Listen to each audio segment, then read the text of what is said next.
আরে বাবা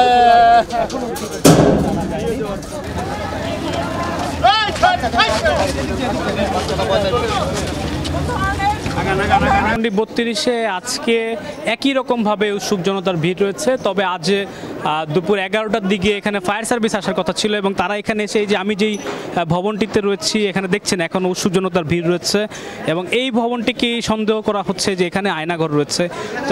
তবে ফায়ার সার্ভিস এই ভবনের নিচে পানি জমানো পানি ছিল। ফায়ার সার্ভিস বলছে যে এই জমানো পানিটি বৃষ্টি থেকে হতে পারে এমনটি ধারণা করছেন তারা এবং তারা একটি যন্ত্রের মাধ্যমে এখানে পানির যে নিষ্কাশন সেটি করে ফেলেছে এবং তারা বলছে যে এখানে 2টি ফ্লোর রয়েছে, যদিও আগে এখানে 6টি ফ্লোরের কথা বলা হচ্ছিল এবং 2টি ফ্লোরের মধ্যে 2টি বেসমেন্ট 1 এবং বেসমেন্ট 2।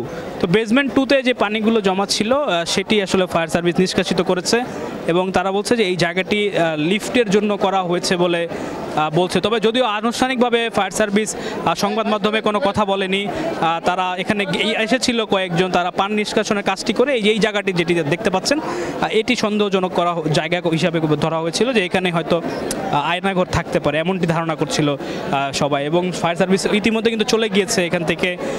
তাদের ঊর্ধ্বতন কর্তৃপক্ষ হয়তো আনুষ্ঠানিকভাবে আমাদেরকে জানাবেন হয়তো এখানে কিছু পাওয়া গেছে কিনা এবং লোকজন অনেক ধরনের কথা বলছে। কেউ বলছেন এখানে হাড় পাওয়া গিয়েছে, কেউ বলছে রক্তমাখা জামা কাপড়, অনেক কিছুই তারা বলছেন। তবে ফায়ার সার্ভিসের পক্ষ থেকে এখনও আনুষ্ঠানিকভাবে আমাদের কিছু জানানো হয়নি। এখানে দেখতে পাচ্ছেন যে উৎসুক জনতার ব্যাপক ভিড় রয়েছে।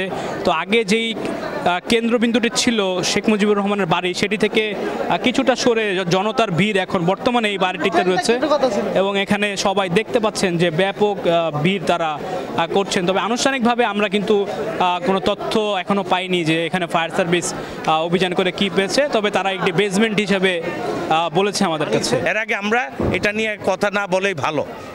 সেটা আইন প্রয়োগকারী সংস্থা আছে, বাংলাদেশের গভর্নমেন্ট আছে, ডক্টর ইউনূস সাহেব আছে, তারা বিষয়টা অবজারভেশন করে তারা দেখবে, তারা জনগণকে জানাবে যে আসলে বিষয়টা কি। আমরা অযথা রিউমার তুলে দেশবাসীর উদ্দেশ্যে কোনো খারাপ আচরণ বিন্দুমত প্রকাশ করার কোনো যুক্তিকতা নেই। শুনছিলেন আপনারা, আমরাও শুনছিলাম যে তাদের মধ্যেই আসলে মিশ্র প্রতিক্রিয়া রয়েছে, অনেকেই অনেক ধরনের মন্তব্য করছেন।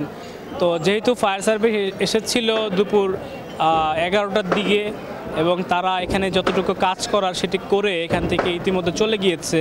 এখানে যে পানি নিষ্কাশন করার কথা বলছিলেন সেটি করা হয়েছে এবং তারা নিশ্চিত করেছে ভবনে 2টি ফ্লোর ছিল, 6টি নয়।